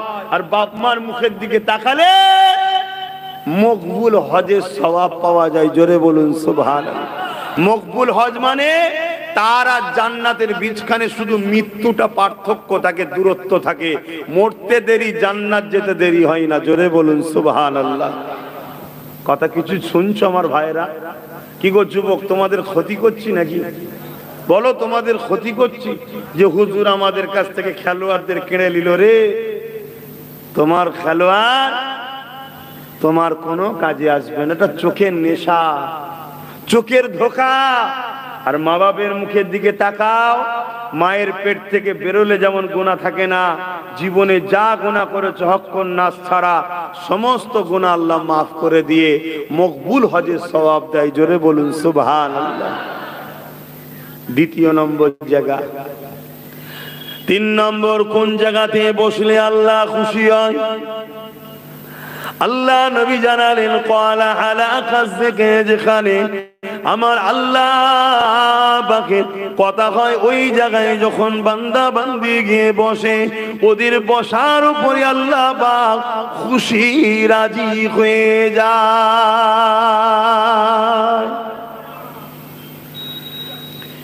এই যুবকেরা, আল্লাহ যখন খুশি হবে কিছু তো নজরানা, কিছু তো গিফট, কিছু তো তোফা দেবে। আল্লাহ নবী জানিয়ে দিলে, যদি কেউ কোরআনের মাহফিলে যায়, যদি কেউ দিন আলোচনার মাহফিলে যায়, যদি কেউ আল্লাহ পাকের কথা আলোচনার মাহফিলে যায়, যদি কেউ দিন ইসলামের আলোচনার মাহফিলে যায়, আমি রাসূলুল্লাহ জানিয়ে দিলাম, ওই বান্দা যদি চুপ করে বসেও থাকে, শোনার পরে মানবে কিনা মানবে পরের বিষয়, চুপ করে যদি বসে বসে শোনে, আল্লাহ পাক ওই বান্দাকে জীবনে ছোট ছোট ছোট গুনাহ আছে, সমস্ত গুনাহ চুপ করে বসে থাকা দরুন আল্লাহ পাক মাফ করে দেয়। এখানে যতগুলো আমার ভাই বাপ বসেছেন, চুপ করে বসে আদবের সাথে মাহফিল শুনবেন, যত ছোট ছোট গুনাহ ছিল এখন পর্যন্ত আল্লাহ সব মাফ করে দেবে আজকে। জোরে বলুন সুবহানাল্লাহ। এটাই মাহফিলের সম্মান, কেন এটা আল্লাহর কথা আলোচনা করার জায়গা। এইটা মেম্বার শরীফ, এটা স্টেজ নয়। এখানে নবীর ওয়ারিস ছাড়া অন্য কেউ কথা বলার অধিকার নাই। হতে পারে আমার দেশের প্রাইম মিনিস্টার এসেছে, সম্মানের জায়গা সম্মান, কিন্তু এই মেম্বারে উঠে কথা বলার অধিকার নাই। সে যদি আমার রাজ্যের সিএমও হয়, সম্মানের মানুষ, সম্মানের জায়গায় থাক, আমি ছোট করছি না, কিন্তু এই মেম্বারে কথা বলার অধিকার নাই। এই মেম্বারে কথা বলার একমাত্র অধিকার আছে যারা নবীর ওয়ারিস, আল উলামা ওয়ারাসাতুল আম্বিয়া, নবীর পক্ষে যারা উলামা, তাদের এখানে কথা বলার অধিকার। জোরে বলুন সুবহানাল্লাহ। আবার উলামা তো দু ধরনের হয়ে গেছে, একদল উলামা দুনিয়াদার, একদল উলামা রাসূলের জন্য, আল্লাহর জন্য, নবীর জন্য, দ্বীনের জন্য। চিনবেন কি করে? চিনবেন কি করে কোনটা রাসূলের জন্য, আল্লাহর জন্য, কোনটা দ্বীন দুনিয়ার জন্য? আলোচনা যে সময় হয় বুঝাচ্ছি। এখন যেটা বলতে চাইছি, তাহলে এখানে বসলে লাভ আছে না নাই? বলো আমার যুবকরা, খুলে খুলে বলো। তাহলে তোমাদেরকে ডাকলাম, আসলে বসলে কষ্ট হলো। আল্লাহ নবী আরো জানালেন, যদি কেউ দিন শিখার জন্য 1 ঘন্টা কোনদিনই মাহফিলে বসে, দিনকে জানার জন্য যদি 1 ঘন্টা সময় দিতে পারে, মন দিয়ে শোনেন, 40 বছর নফল ইবাদত করলে যে সওয়াব নেকি হয়, 1 ঘন্টা দিন শিখার জন্য যদি কেউ বসে, আল্লাহ পাক তার আমলনামায় ওই নেকি লিখে দেয়। অর্থাৎ কেউ যদি আজকে এই দিনই মাহফিলে দিন শিখার জন্য এসে বসে, এই মাহফিলে দিনকে জানার জন্য, শিখার জন্য বসে, 40 বছর নফল ইবাদত করলে যে নেকি হবে, আল্লাহ পাক তার আমলনামায় ওই নেকিটা আজকে লিখে দেবে। যদি কেউ মাহফিলে বসে আল্লাহর কথা, কোরআনের কথা, দ্বীনের কথা, রাসূলের কথা শুনে তার মধ্যে যদি ভয় পয়দা হয়, সে যদি নিজে থেকে পরিবর্তন হবার চিন্তা করে, সে যদি তওবা করে না, এই মাহফিল থেকে উঠে ঘরে যাবার পূর্বে যেমন মায়ের পেট থেকে বাইর হয়েছিলাম, কোনো গুনাহ ছিল না, আমার আল্লাহ পাক ওই রকম বেগুনাহ বানিয়ে দেয়। আরো জোরে বলুন সুবহান। তাহলে এই মাহফিলের দাম আছে না? না, হয়তো এখানে আপনাকে আমি 100-200 টাকা কমিটি দেবে না, যে যারা যারা আসবে 200 কোটি টাকা দেবো, এই হয়তো নাই সিস্টেম, কথা বুঝছেন? কিন্তু এখানে এলে আল্লাহ খুশি হয়, গুনাহ মাফ হয়। দিন শিকার জন্য বসলে 1 ঘন্টা বসলে 40 বছর নফল ইবাদত, 2 ঘন্টা বসলে 80 বছরের নফল ইবাদতের নেকি আল্লাহ আমলে দেয়। জোরে বলুন সুবহানাল্লাহ। আমার নবীর খাতিরে, আমার নবীর উম্মতদের ঘরে আল্লাহ হাজারো সুযোগ দিয়েছে জান্নাত যাবার জন্য, আমার নবীর খাতিরে এটা দিয়েছে। কিন্তু মনে রাখবেন, যেখানে সেখানে আবার গিয়ে বসে গেলে হবে না, খারাপ নেবেন না।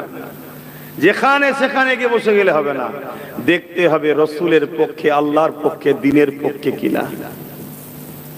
কেন আজ পৃথিবী জুড়ে সব থেকে ভয়ানক যে ব্যবস্থা চলছে, ওই ব্যবস্থা হলো আমাদেরকে দুর্বল করো। শুনছেন আপনারা? দুর্বল দুনিয়া দেখছে। যুব সমাজ মন দিয়ে শোনো, 215 কিলোমিটার আমার বাড়ি এখান থেকে দূরে, ভালোবাসা নিয়ে এসেছো, এতটুকু মেসেজ লিখে দাও দিলের মধ্যে।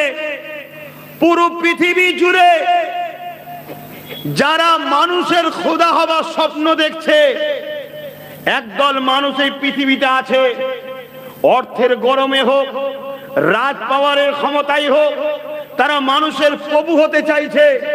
যেমন ফেরাউন হতে চেয়েছিল, নমরুদ হতে চেয়েছিল, এমন করে আবু জেহেল, উতবা, সাইবা হতে চেয়েছিল। আজকের দিনেও কিছু মানুষ আছে বিশ্বজুড়ে যারা মানুষের প্রভু হওয়ার স্বপ্ন দেখছে, কিন্তু তারা সর্বশ্রেণীর লোককে অর্থ দিয়ে কিনে রেখেছে। তাদের ব্রেন তারা লিখছে কি করে আমি কামিয়াবি হব। যেমন ফেরাউন দামি দামি পণ্ডিতদের ঘরে কিনেছিল, তওরাত পড়া পণ্ডিতকেও কিনেছিল, বড় বড় ব্রেনিয়ানদের ঘরে কিনেছিল, কিনে নিয়ে তাদেরকে বলছিল যে আমি খোদা হতে চাই, কি করতে হবে? তারা পরামর্শ দিয়েছিল খোদা হতে গেলে প্রথম শিক্ষাকে শেষ করে দিতে হবে। কি করতে হবে? শিক্ষা। কোন শিক্ষা? যে শিক্ষায় এক আল্লাহকে চিনায়, জোরে বলুন সুবহানাল্লাহ, অর্থাৎ তাওরাতের শিক্ষা বন্ধ করে দিতে হবে। তবে মানুষ অন্ধে হবে, মূর্খ হবে, অশিক্ষিত হবে।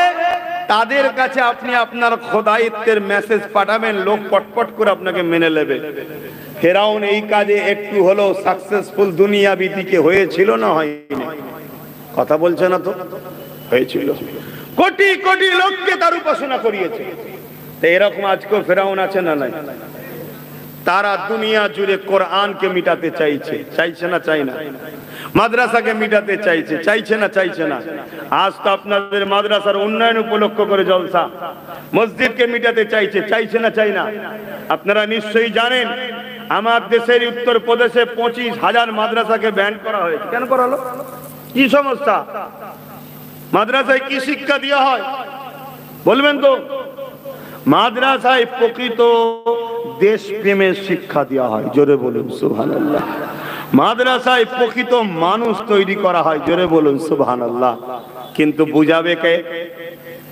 মাদ্রাসা তো অন্যায়ের বিরুদ্ধে শিখায়, মাদ্রাসা তো ন্যায়ের পক্ষে থাকা শিখায়, মাদ্রাসা তো গরিবের সাথ দেওয়া শেখায়, মাদ্রাসা তো দেশকে ভালোবাসা শিখায়, মাদ্রাসা তো দেশের বিরুদ্ধে ব্রিটিশ যখন ছিল তাদের বিরুদ্ধে লড়াই করা শিখায়, মাদ্রাসা তো গরিবদের হককে আদায় করা শিক্ষা দেয়, মাদ্রাসা তো চুরি করা বন্ধ করার শিক্ষা দেয়, মাদ্রাসা তো নারীর অধিকারের শিক্ষা দেয়।